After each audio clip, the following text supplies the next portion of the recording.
Hello students, welcome to the second part of week 3 for the course of Psych 10 General Psychology. In this part, we will talk about the different aspects of thinking.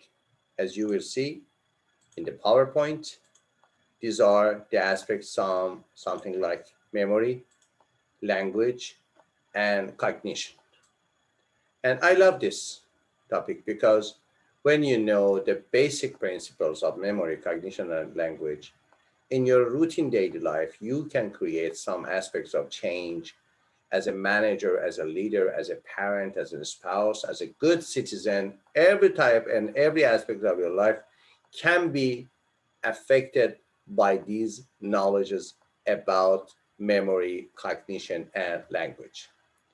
At first, we want to talk about the foundations of memory. Define sensory memory, short-term memory, and long-term memory. Uh, in this, the last Oscar, the movie Father by the actor of Anthony Hopkins won the best actor prize for best actor in Oscar. It was about the memory, one of the most famous problems in memory, which is called Alzheimer. And in America, is the high rate of Alzheimer, and the Alzheimer Association of Los Angeles is very active in the field of Alzheimer. Because of it is good to know about the memory, different types of memory, different processes of memory, and how can predict and prevent the damages in memory. You see here the process by which we encode, store, and retrieve information. These are the basic parts of memory. We encode, store, and retrieve information. We have three parts: sensory memory, short-term memory, STM, and long-term memory, LTM. In a very simple schematic picture, you can see uh, sensory memory or encoding is something like, for example, iconic. You see, you will save, store, encode the visions, the pictures as icons, and also echoic. It is echoic parts about the sound and other encoding symbols using for encoding memory, encoding information in your very sensory memory, which is time of time of presence in your memory. It is about 1 second. After that, repeatable rehearsal and returns information in short-term memory. Between short-term memory and long-term memory, it is related to your rehearsal, but forgetting within 15 to 25 minutes in short-term memory. And after that, entering the long-term memory, that elaborative rehearsal moves information into long-term memory. You should convert consciously or unconsciously, especially if I want to talk about it because you are students, and one major part of your daily life is related to your studying, and memory is very important for studying, for learning. Because of that, you should know the basic principles of having good memory is elaboration. Change it to a story in your mind. And storage of your mind is related to the story of your mind. Sensory memory. Initial momentary storage of information lasts only an instant, stores almost exact replicas of all sensory stimuli experienced by that person. It is called sensory memory. But after that, we enter in the short-term memory. Second stage of memory holds information for 15 to 25 seconds. Capacity of 7 minus plus 2 chunks, between 5 to 9 chunks. Chunks are meaningful grouping of stimuli that can be stored as a unit in short-term memory. Between 5 to 9 chunks, not data. Chunks are a group of data that can be meaningful, and your mind consider it as a one unit, not one data. For example, in your unit, maybe 10 to 20 or sometimes to 30 data in one unit. It is called one chunk. Between 7 plus and minus 2 chunks. Between 5 to 9 chunks is in your short-term memory. What is rehearsal? Rehearsal is the tools you can use to change it, to convert it from the data from your short-term memory to your long-term memory. The repetition of information in short-term memory. Repetitive rehearsal keeps information in short-term. Elaborative rehearsal moves information to long-term. And third stage of memory is long-term memory. Stores information on a relatively permanent basis, but can be difficult to retrieve. We have two parts here: declarative memory and procedural memory. Declarative memory, including semantic memory and episodic memory, and procedural memory is procedural memory. At first, we want to talk about semantic memory, memory of general knowledge and facts about the world. What is hand? What is food? What is car? Which is called, for example, sun, which is moon. It is semantic memory, as well as memory for the rules of logic that are used to deduce other facts. It is semantic memory. It is about your symbols, about the semiotic, the meaning, the general concept, general meaning of the word. After that, it is episodic memory, memory of events that occur in a particular time, place, or context. It is what you call it most of the time. What we call it memory is episodic memory, not procedural memory. Many people don't know anything about the procedural memory. And many people think that there is no semantic memory. It is obvious that we know the general rules of the world. But sorry, scientifically, it is not something like that. We have three types of memory. At first, for the general rules, we have semantic memory. And after that, with the works, with the methodology of doing our jobs, our movement, inherent or learned, acquirable, these are procedural memory. And finally, it is episodic memory. Procedural memory is memory of skills and habits, such as riding a bike or hitting a baseball, or sometimes referred to as non-declarative memory. In Alzheimer and many other memory distortions and memory disorders, memory problems, usually procedural memory doesn't destroy, doesn't damage. Why? Because it is about the how to do, know what to know. It is not about how, what to know. What to know, it is information. How to do it is about the procedures, about the methodology. You see here in a chapter, long-term memory, declarative memory, and procedural memory. Procedural memory is about skills and habits, and declarative memory, it is about factual information. For example, George Washington was the first president of the United States. It is declarative memory. And procedural memory is riding a bicycle. Again, in declarative memory, we have semantic memory. George Washington wore a wig. And episodic memory, remembering your visit to Washington's home on Mount Vernon. Okay. In this part of memory, you should know very important data, which is called study alert. Although the three types of memory are discussed as separate memory stores, these are not mini warehouse located in a specific area of brain. Instead, they present three different types of memory system with different characteristics, and clarify the distinction between the different types of memory. And what is about recall and forgetting? Explain retrieval cues, discuss levels of processing, compare and contrast implicit and explicit memory, define flashbulb memories, describe the constructive process of memory, explain the importance of forgetting, explain why we forget information, and compare and contrast proactive and retroactive interference. And retrieval cues are a stimulus that allows you to more easily recall a long-term memory because it is connected to that memory. It is a cue. Oh, yes. After, for example, you have some lovely memories about your partnership, Every time you see the sun, the very beautiful, for example, picture of sunset, you say, wow, I remember my lovely memories. Okay, these are the reachable cues. It's very important to have these cues because in other parts, non-emotional parts of your mind, you need the cues to remember the basic data as sometimes very important data. And recall is specific information must be retrieved from memory. It is recall. And cognition, when we present with a stimulus, you determine whether you are being exposed to it previously or you identify the correct information from list of alternatives.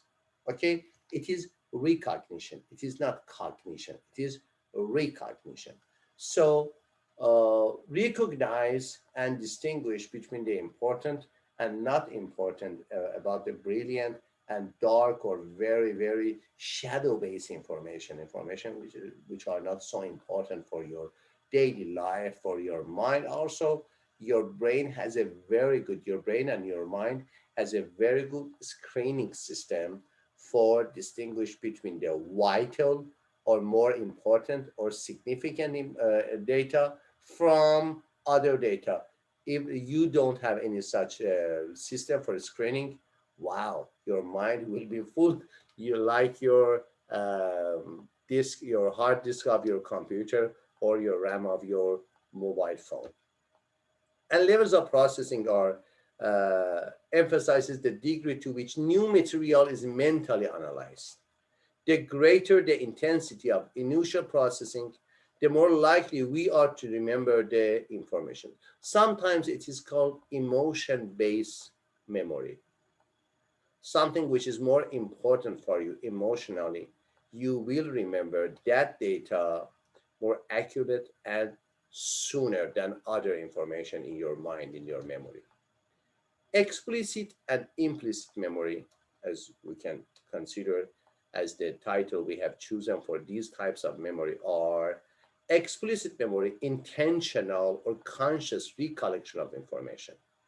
I ask you about the information, for example, on psychology. It is your explicit memory. It is intentional.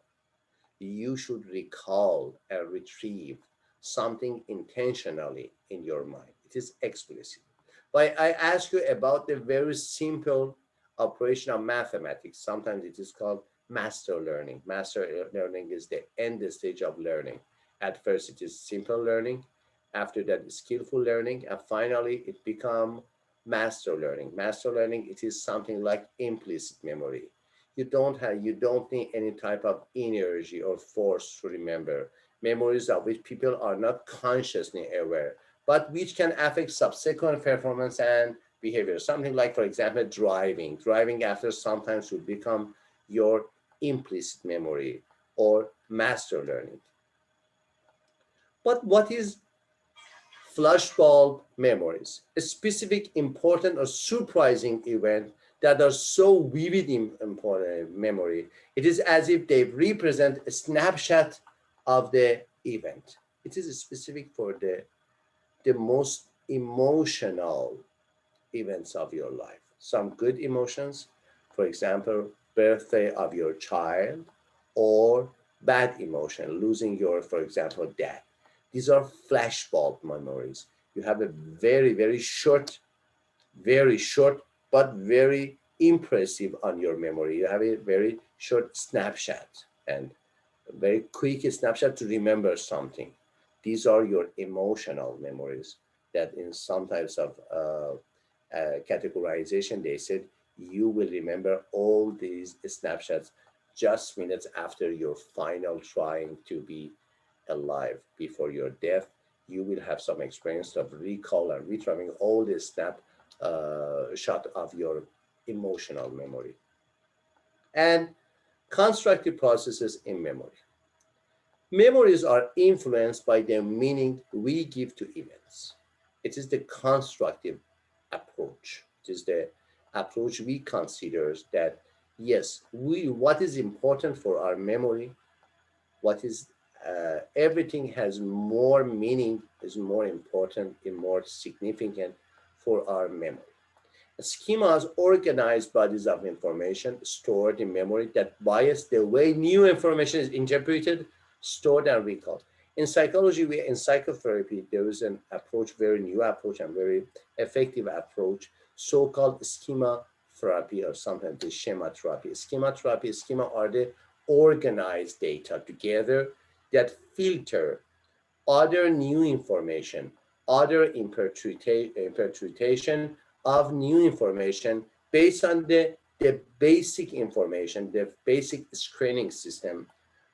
Usually they are cognitive about your basic beliefs, your belief system. But sometimes we can find some types of emotional schemas that screen other new information, other new data to storage, to interpret them, and to find them in a new way and giving meaning to the data and saving in your memory with previous meaning that you have stored in your mind as your cognition, as your belief system, as your rationality, and also as your emotional models for representation in your mind. Autobiographical memories are recollections of circumstances and episodes from our own lives. Also, you can find it in the meaning of autobiography. But what is forgetting? What is amnesia? You cannot find the names, you cannot find the data from, recall the data from your memory. Forgetting is important to memory. If we could not forget inconsequential details, they would get in the way of remembering more important information. So there are several survival-based functions for forgetting. Forgetting is something like screening between the important, vital, crucial, less important, not important data. After that, your mind, your brain, your emotions, your screening system, your schema will choose that what information should be stored in your memory and have a good space for other important memories. Why we forget? Failure of encoding, we say, paying attention and placing information in memory. Decay, the loss of importance because non-use. If you don't use, for example, a new language, you will lose the ability to talk in that language. This decay. Interference, information in memory disrupts the recall of other information. Interference. And cue dependent forgetting.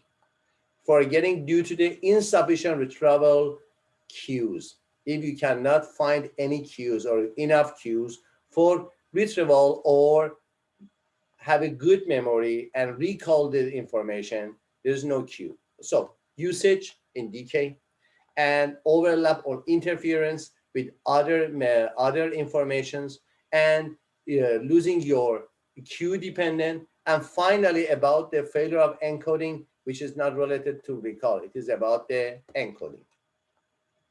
Interference, it is proactive interference and retroactive. Information learned earlier disrupt the recall of newer material. So it is proactive interference. In retro is mean old, before past. Retroactive interference, difficulty in recalling information learned earlier because of later exposure to different material.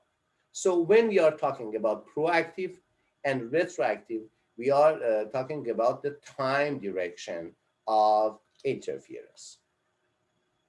Earlier information or interference with other information or no, newer information. Study authors remember the distinction between recall, in which specific information must be retrieved, and recognition. Information is present and must be identified or distinguished from other material. So we have two parts, recall and recognition. A key fact about memory is that it is a constructive process in which memory are influenced by meaning giving to what is being recalled. If something doesn't have any meaning for you, or nothing, or doesn't have any important meaning for you, it is so rare to have a good memory about it. And memory loss through decay comes from non-use of memory, Memory loss through interference is due to the presence of other information in memory. Thinking, reasoning, and problem solving. Explain the concept of mental image, such a good topic. Discuss the process of categorizing the world. Describe the process that underlie reasoning and decision making. And finally, explain how people approach and solve problems. Mental image is a very important concept in MBA. Why? Because in sometimes of creating some business plan for the future, you have some concept like mental model. And after that, in creating your mental model, you should use your mental image. Also, mental image can be so conscious, semi-conscious, and many times mental images are creating on the unconscious level of your mind. So mental image representations in the mind of an object or even in your mind can take the form of any of the senses: visual, auditory, tactile, taste, and other types of your senses. So it is called mental image.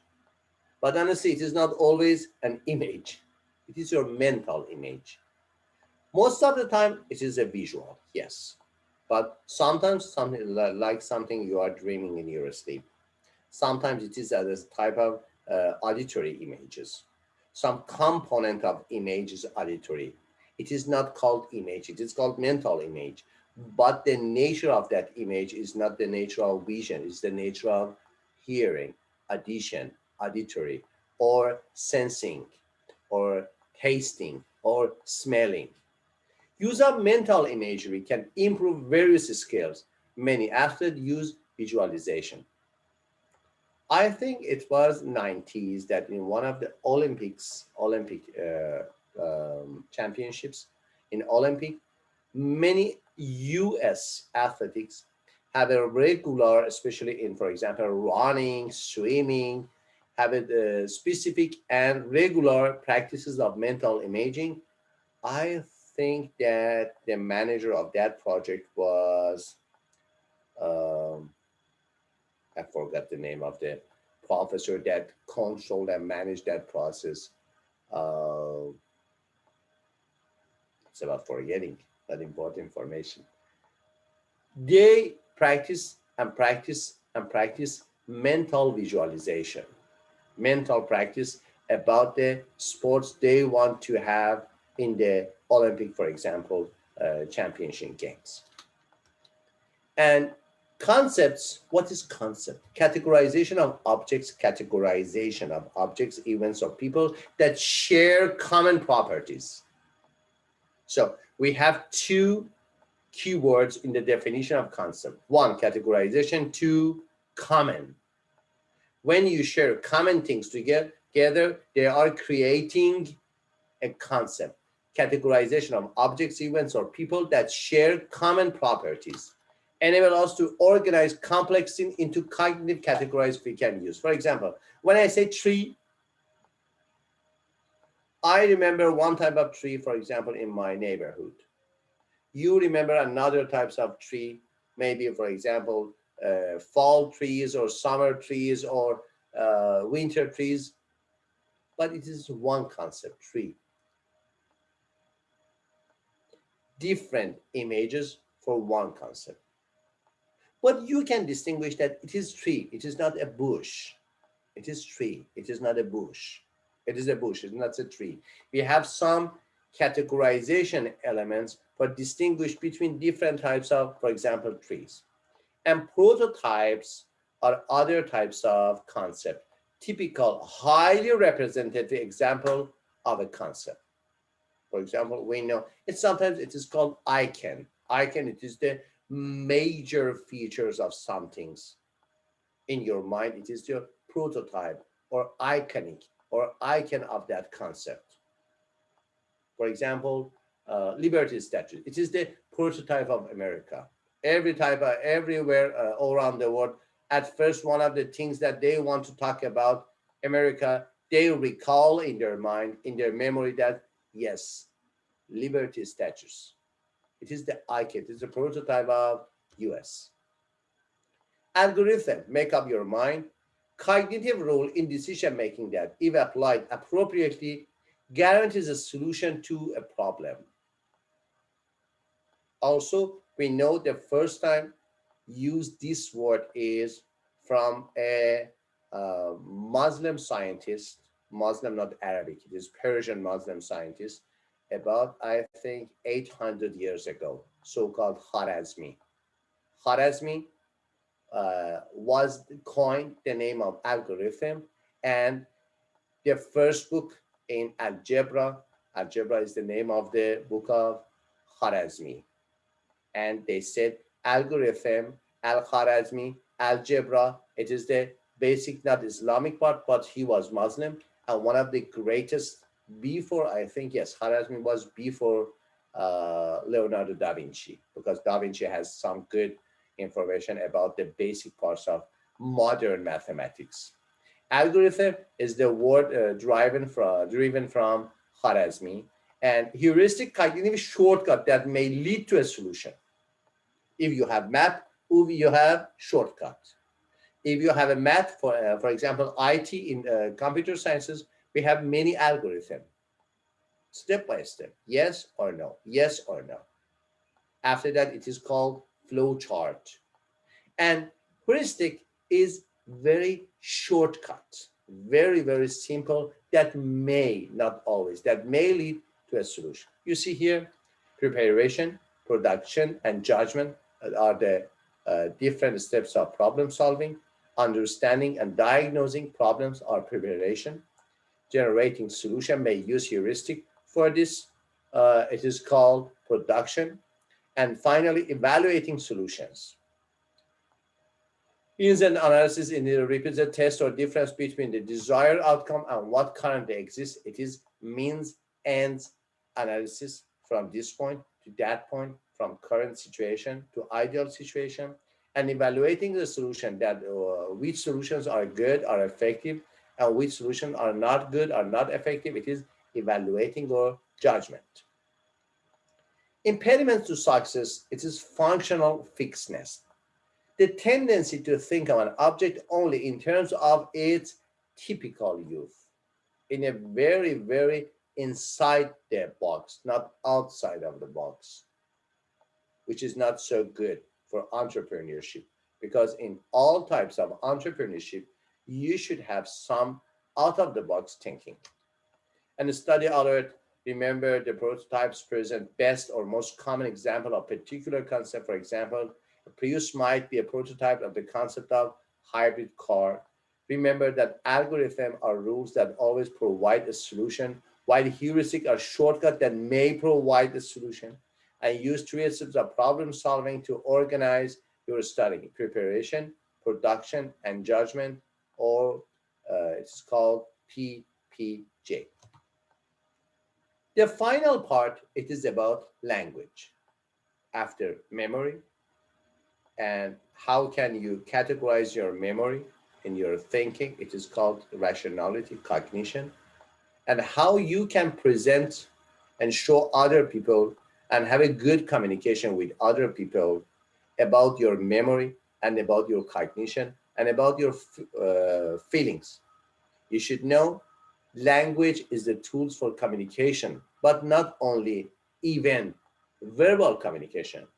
The general aspects of your communication is not related to your verbality, to your words. It's related to your body language, tonality of the words, and other parts and other components that we can consider in communicating with other people, also through our language. But language is not only the verbal communication.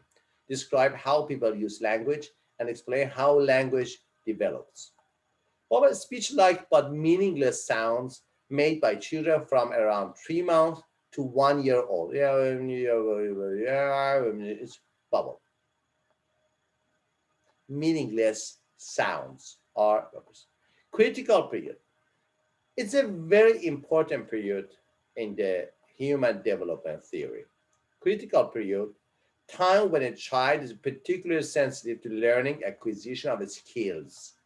Critical period for language development early in life, difficult to acquire language skills if critical period is missed. You can see the movie Nell, Nell. Nell, that actress is the actress of Silence of the Lambs. It is about the feral child. Feral child is a child who has developed in the jungle. For example, Tarzan is a feral child, and Nell is a feral child. You see that someone, I think it's based on the true story, I'm not certain about it. You see that when you lose the critical period, for example, for learning some language or a specific language, sometimes it is called your mother tongue language. And in the same time, if you learn different languages, all are like your mother tongue language. But if you lose the critical language, it is not impossible, but it is very, very hard possible to gain a new language. Telegraphic speak sentences in which words not critical to messages are left out, used by children beginning around age of 2.5. I should book instead of I showed your book. It is telegraphic speech in children. An overgeneralization by about age 3, children employ language rules even when it's rules in an error. It is something like my language in using English because I am not native and you find some errors in my language. It is something overgeneralization, adding ed to run to form the past tense. It's a know that yes, you can use ed ending, adding ed to the end of verbs, but not all verbs. It's irregular verbs, not for irregular verbs. But they overgeneralize this rule for any type of verbs. After 2 years, I think at the beginning of the age of 5, children can find the different details about the grammatical rules. Learning theory approach says language acquisition follows the principles of reinforcement and conditioning. We talked about in the previous session about learning principles. And nativist approach, a genetically determined innate mechanism derives language development. It is very, very biological approach by Noam Chomsky, very famous scientist, also not always in science. He has very critical thinking about humanity and also about politics. But the basic scientific, his basic scientific work was on language and language acquisition. And his model is about the biological basis of language acquisition. And universal grammar, common underlying structure shared by all words language. For example, all language knows that we should talk about what we are doing or what we have. It is attribution. It is about the verbs. We should know about who is doing something. It is about the, for example, workers, about the actors, about the people who perform something or has some adjectives. And language acquisition device, it is the basic parts of, it's the main core of the Noam Chomsky theory, a neural system of the brain that Chomsky thought permits understanding of language. It is called LAD, language acquisition device. It's a neural circuit in your brain. And language development says interactions approach to language development, combination of the learning theory and nativist approach, brain's language acquisition is device the hardware exposure to language in the environment allows us to develop a software. Noam Chomsky talked only about the hardware. Yes, your brain as a human being, not as a, for example, American Native American or Asian American, or not even American, but European people, African people. Chomsky talked about the basic parts of the brain involved in language acquisition as a software, as a hardware. I said it is language acquisition device.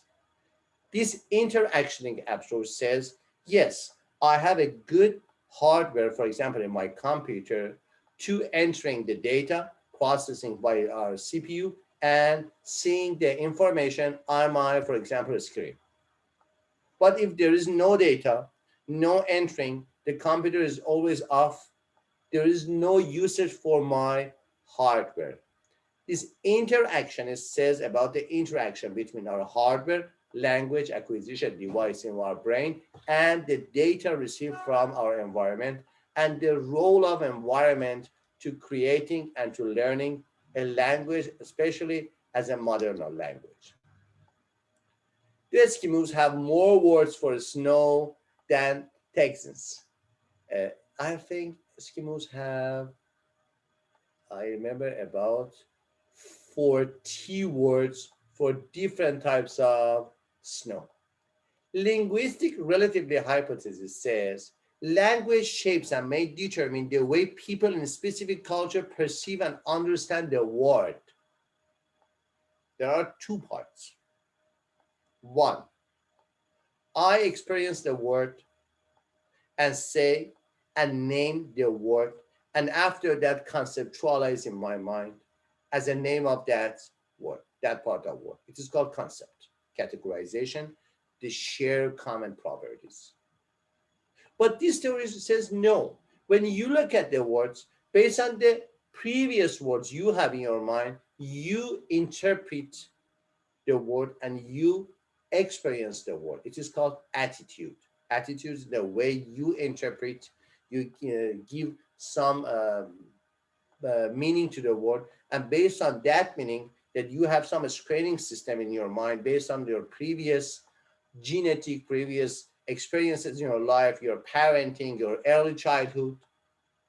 Then after that, you have a very, very fixed conceptual framework to give some concept from that framework, that view of framework to the world. It says this, the linguistic relatively hypothesis. However, most recent research suggests that thinking procedure language, although language may influence how we think, their interaction between your thinking system and your language. And study alert says it is important to be able to compare and contrast the major approaches to language development, learning theory, nativist, and interaction approaches. And the linguistic relativity hypothesis suggests that language leads to thought. Thanks for giving your time for watching this video. I know that knowing the basic concepts of, especially in thinking and language, is very important for using the modern aspects of communication as the basic, not most important, but the basic principle, the basic skills of all types of management and leadership is communication, and knowing the theories about how to use language and how brain, mind, cognition, memory, language, emotions, affects works can help you to be a different manager in your organization. Have a good time.